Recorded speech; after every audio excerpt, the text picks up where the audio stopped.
an STD. She paused in front of the selection. There were a lot of choices. A lot. She grabbed her phone and texted her best friend Sammy. Talia, which condoms are best? Sammy, hot damn girl, do you have a date? Talia, Gran does. I'm late for my interview. Wine and wine tonight? Sammy, yes.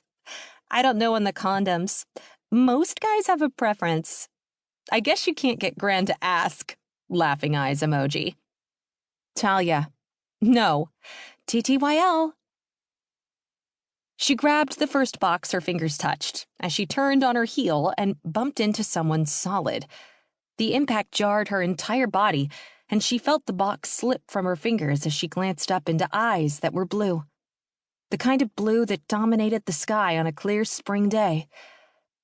He had thick lashes, and his eyebrows were dark brown and neatly groomed, she noted, as one of them arched.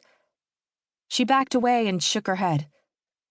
I'm sorry, in a bit of a hurry, she said, bending to pick up the condoms. Then she realized he might think she was rushing to have sex. It's not what you think. He winked at her. None of my business. She just shook her head and moved around him and down the aisle toward the self-checkout.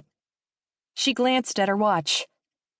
5 minutes later, she was opening the door to her 10-year-old hatchback that had seen better days.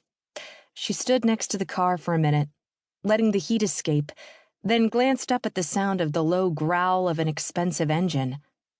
She'd worked the car show one year as a model when she'd been 16, so she was pretty sure the vehicle was a Bugatti Veyron. She'd been thrilled when her father had gotten her the gig, until she'd found out she'd been working to pay off one of his debts. The car pulled to a stop next to her, and the passenger window slid down slowly.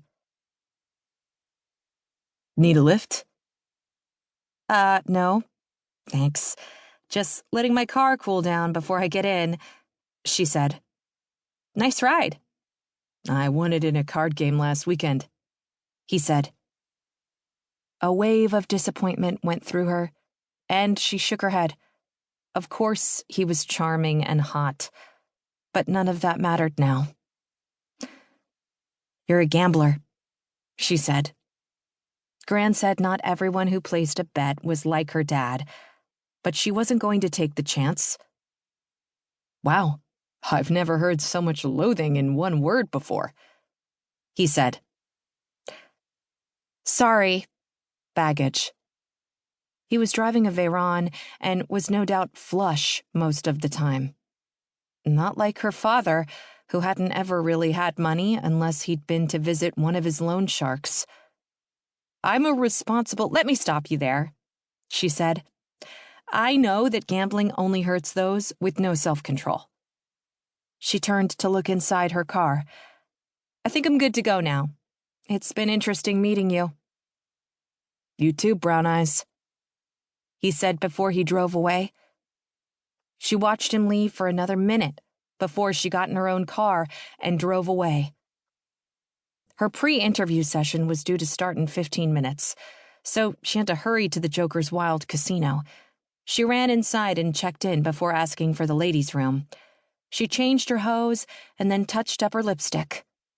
She needed this job, just like her dad had needed the dice to hit 7 or 11 every time he threw them. Desperation.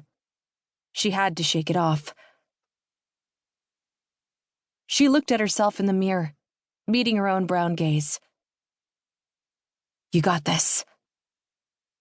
Joker's Wild was the key to her finally getting out of Vegas, and that was something she'd wanted for a long, long time.